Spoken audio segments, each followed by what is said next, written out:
Continuamos en este especial a 50 años del Cordobazo por las pantallas de los SRT. Atilio, hablamos de tu padre, del rol que tuvo tu padre, sabemos su historia, líder del Cordobazo, vicegobernador de Córdoba, pero también atrás fue fundamental, atrás no, al lado fue fundamental el rol de tu madre, ¿no? Exacto. Como hacía referencia a Rafael recién, nuestras viejas en esa época se dedicaban a la casa, a la crianza de los hijos, a la educación, y bueno, y con maridos tan ocupados, digamos, porque no eran dueños de su tiempo. Así que desde mucho antes de esto, en su actividad, desde el año 56, año en que yo nací, ya mi padre estaba involucrado como delegado, inclusive antes, delegado del transporte en la Cata, reiniciando la actividad después de la Revolución Libertadora, reintegrando la CGT de la Resistencia, tratando de reavivar el fuego. Y bueno, toda esa actividad, mi madre, por supuesto, después cuando uno ya empieza a tener un cierto conocimiento, escuchábamos el relato en primera persona de lo que sufrían, entre comillas, la actividad del marido, la falta de acompañamiento en algunas situaciones. En nuestro caso particular, una bomba también en nuestro domicilio el 9 de noviembre del 59, a 24 horas de haber nacido mi hermana más chica. Bueno, todo eso son cosas que dejan marca y que indudablemente, como miedo, se aplicaba para que en circunstancias críticas, tanto sociales como gremiales y políticas, mi madre siempre pensaba que podíamos ser víctimas nuevamente por la actividad de nuestro padre y bueno, lo vivió con mucha intensidad, acompañándolo, sufriendo todas estas cosas, pero desde su casa, digamos, tratando de apoyar toda la actividad. Y bueno, llegó el Cordobazo, no sabíamos dónde estaba mi papá, también hacía 2 días que no estaba en casa, a través de algunos emisarios que teníamos que migrar hacia casa de algunos familiares, donde estuvimos exiliados, digamos, durante el 29, 30 y 31 de mayo.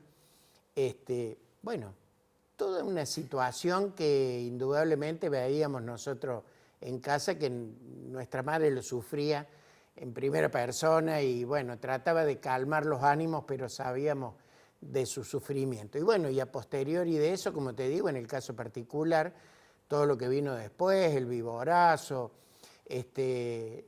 lo gremial, lo de la CGT, y bueno, con la candidatura, la vicegobernación, o sea, hubo un acompañamiento permanente de mi madre, que bueno, fue truncado de golpe aquel 16 de septiembre del 74, donde la fatal noticia de que era él el que había sido acribillado en Buenos Aires, colmó todo y bueno, a partir de ahí tratar de apoyarnos entre nosotros y darnos el aliento, ¿no?, que hacía falta. Así que un recuerdo muy lindo, ya no la tengo a mi madre conmigo, pero un recuerdo también siempre para presente, ella. siempre presente. ¿Malvina?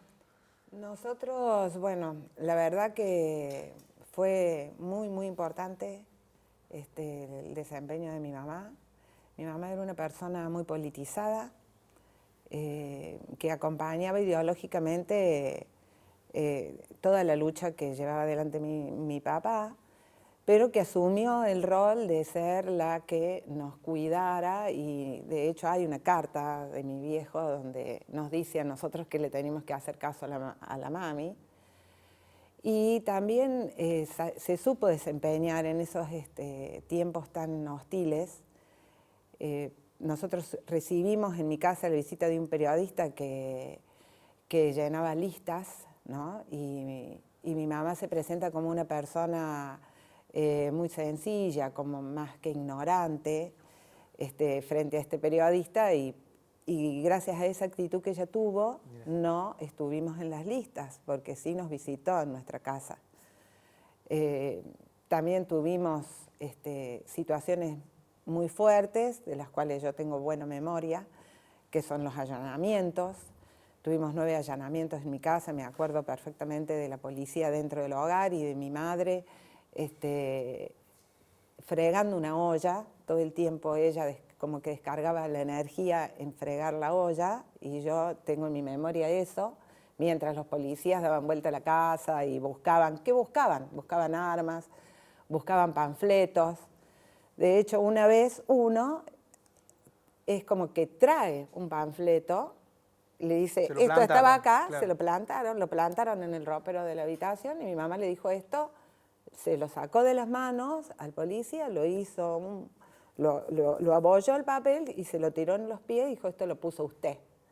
O sea que era una mujer muy valiente, pero cumplió el rol de criarnos a nosotros, ¿no? Y en lo personal, lo que yo sufrí de parte de ella es que en su afán de cuidarme, siempre no opines, no hables, no te metas. Para protegerte. Para ¿no? protegerme, Claro. para protegerme.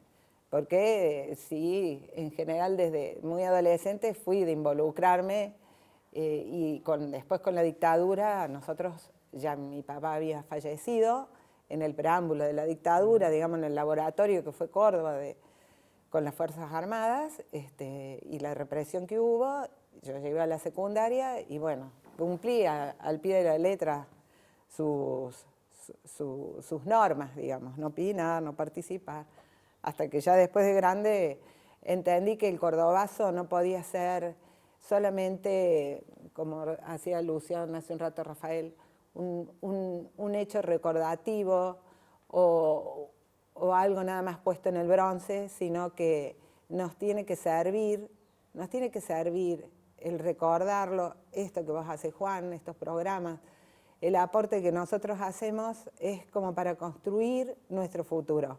O sea, los cordobeses, los argentinos, cuando hablamos del cordobazo, no tiene que ser solamente la imagen puesta en un televisor, no tiene que ser una estatua en una plaza o el nombre de una calle solamente. El cordobazo tiene que servirnos para construir el futuro. Nuestro pasado es lo que nos hace ser la elección. Nosotros tenemos que ser seres pensantes. Los cordobeses no tienen que olvidar el pasado. Esa participación de aquel radicalismo tiene que tener una cuña en la actualidad. Los dirigentes de la Unión Cívica Radical tienen que volver a los libros, tienen que repensar su actitud. Hoy no podemos estar divididos entre peronistas y radicales, o antiperonistas o antirradicales. Hoy es una cuestión frentista. Tenemos que estar los que pensamos en el pueblo y los intereses del pueblo y en una vereda. Como fue hace 50 años atrás. Como fue en el Cordobazo. Bien. Rafael, el recuerdo de tu madre, que recién la mencionabas. Es inconcebible que hombres de la talla de nuestros padres, como de la talla de tantos que acompañaron, que permanecen anónimos y que año tras año van saliendo a la luz con sus testimonios, o directos o indirectos, hayan podido desplegar su actividad si en el seno de su familia que habían conformado no hubiera habido una compañera también militante. Mi madre era docente y también era bien militante. Se enamoró de Perón por la radio en el 43. Y era la oveja negra de su familia, demócrata conservadora. Y ella fue la que se erigió en el puntal. Ella fue la que entonces, en nuestra infancia y adolescencia de nuestro hermano mayor, supo ver una técnica, digamos, de la psicología actual moderna, aplicada por ella misma, sin abrevar en los libros de la psicología familiar, y supo darle la fortaleza anímica espiritual a sus hijos, a nosotros, como ocurrió en el seno de la familia de Malvina y de Atilio, que la lucha del jefe del hogar era la lucha de todo el hogar. Nosotros lo hemos vivido, hemos mamado esa esencia y nos ha guiado por la vida, más allá de por donde uno transcurra, es inevitable. y el valor y el rol de la mujer. Estaba ya en los principios de ese sindicalismo de la resistencia, porque mi padre contaba que después del golpe del 55 costaba mucho hacer que los trabajadores volvieran a ese antro llamado sindicato, donde muchas veces el trabajador le decía, querida o negra o mi amor, voy a ir a una reunión que hay esta tarde de una agrupación, vos no vas a ir a ese lugar. Les había calado la Revolución Libertadora con todas sus proscripciones y prohibiciones, la posibilidad de avanzar en libertad hacia espacios de reflexión. Y entonces mi padre sí supo ver, porque eso lo contaba y lo relató y lo testimonió en su libro del 99, con motivo del 30 aniversario, que la mujer la vio para sumarla. Y mi madre cumplía un rol cada vez que estaban los asados del gremio, los encuentros de agrupación, que mi madre iba, se hacían como unos aparte y mi mamá bajaba línea en el territorio de las mujeres, instándolas a que se autofortalecieran, que tuvieran fe en la organización, o sea, coadyuvaban. Las mujeres eran quizás con no tanto perfil alto, pero muy protagonistas, y yo creo que no hubieran podido los hombres que se transformaron en dirigentes sociales y que fueron los realmente intérpretes, digamos, de la necesidad del pueblo, no hubieran podido transcurrir su vida de actores principalísimos sin el apoyo y sin la apoyatura de la mujer. Cada uno tiene su historia en el seno familiar, pero esa es la realidad. Y mi viejo supo reconocerla a mi madre. Supo. También tengo todas las cartas que mi padre le envió desde los distintos penales. Santa Rosa de la Pampa, el primero que estuvieron un mes, ahí los raparon los únicos dos, a Tosco y a Torres. Les raparon la cabeza, a mi viejo le sacaron su emblemático bigote, y nosotros cuando fuimos no lo reconocimos a la distancia. No sabíamos que había un tipo que nos saludaba del fondo, y yo le decía a mi hermano, ¿quién es el tipo ese que nos hace así desde allá del fondo detrás de una reja? Y mi madre iba al penal y le hacían poner, antes de entrar al penal, un pedazo de género. Vos estás en las fotos de los 7 días con tu hermano en el patio del sindicato Luz y Fuerza de La Pampa. Está tu hermano Héctor y estás vos ahí en la foto y está tu madre, y les hacían poner un género que se compraba en una mercería de la otra cuadra, del penal de Santa Rosa, que les tapara hasta acá, digamos. O sea, todo ese tipo de ideología y de mecanismos censurantes, elitistas, represores que se daban, la hicieron desnudar en la requisa a mi madre. Sí, sí. A mi hermano lo hicieron desnudar, sí. Digamos. Yo no tengo bien recuerdo, pero nos hacían sacar la ropa, sí. No vaya a ser que lleváramos una bomba, algo, un grabador, que vaya a saber qué. Bueno, y la vieja de uno atravesó todo eso que yo le pregunté a mi madre en un momento, mamá, ¿y vos qué sentías? Yo creo que han tragado para adentro lo que han tragado estas mujeres. Lo que se bancaron. Sí, porque lo que se bancaron, porque ella me dijo, Rafael, dice, vos no te imaginás lo que fue después del Cordobazo. Cuando yo vi esa condena a él, a Tosco, dije, sí. 8 años, 4 meses, a papá 4 años, 8 meses. Dice, yo me hice la película para adelante de que iba a estar sola con mi sueldito de docente porque te conculcaron los ingresos de los sueldos de gremialistas, sí. También se apoderaron de eso. Y yo, para atrás, como la madre pato que va en el estanque con los 3 hijos, ella se hizo esa figura. Muchísimas gracias. Compartimos ahora una entrevista que le realizamos a Ana Noguera, investigadora de nuestra universidad, sobre justamente el rol de las mujeres durante el Cordobazo.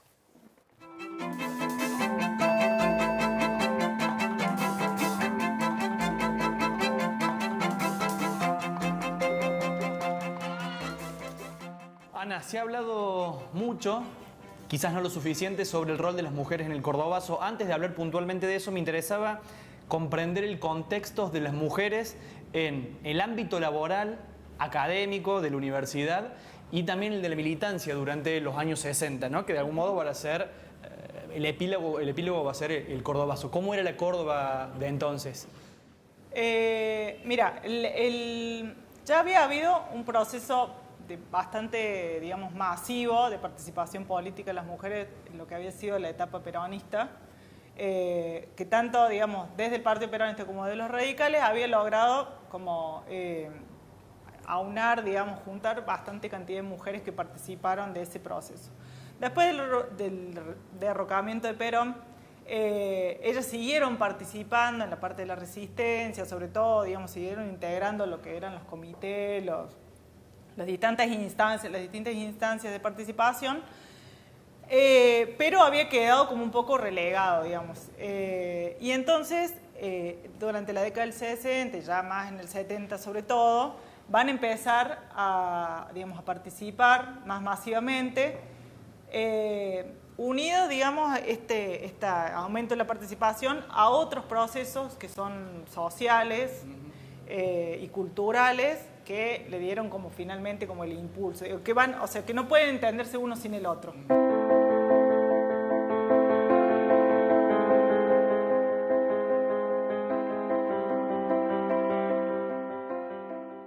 Uno de esos procesos, por ejemplo, fue la masificación de la universidad en general, a partir de los primeros 60 y más hacia la década del 70, y con esa masificación, lo que se conoce como la feminización de la matrícula, o sea, un ingreso masivo de mujeres a la educación superior. Pero por decirte que pasó de tener a principios de los 60 la Universidad de Córdoba unas 2.000 inscritas a pasar a tener 9.000 y a tener 15.000 después en el 73, 74, digamos, antes del golpe. El aumento fue muy significativo y además en mucho mayor proporción en relación al ingreso de los varones.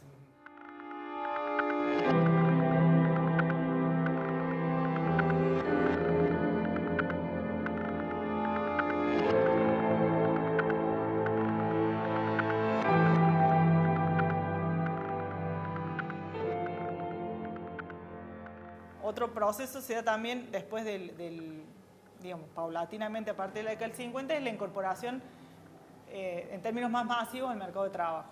Digamos, se va dejando de lado esta idea, se va matizando la idea de que las mujeres solo deben estar en su casa para atender a su marido y a sus hijos, para empezar a aceptar que tienen que incorporarse también al mercado de trabajo. Y el proceso de industrialización que va teniendo Córdoba, década del 50, ¿cómo influye también para que la mujer tenga mayor participación en el mundo laboral?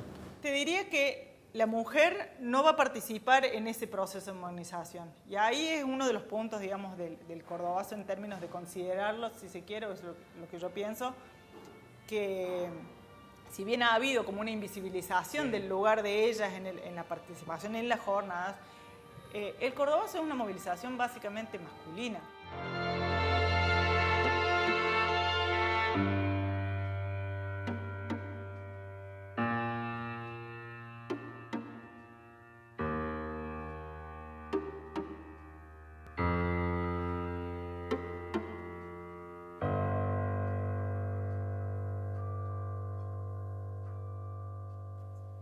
La importancia de la investigación y nuestros investigadores en la Universidad Nacional de Córdoba para comprender qué era lo que pasaba hace 50 años atrás. Atilio López, Malvina Tosco, Rafael Torres, la verdad que ha sido un gusto, un placer enorme para aquellos que amamos el periodismo y la historia, haberlos tenido aquí presentes, así que el agradecimiento será eterno. Muchísimas gracias a los tres. Gracias. Gracias. Muchas gracias. Hacemos la última pausa y ya volvemos para cerrar este programa especial por los 50 años del Cordobazo.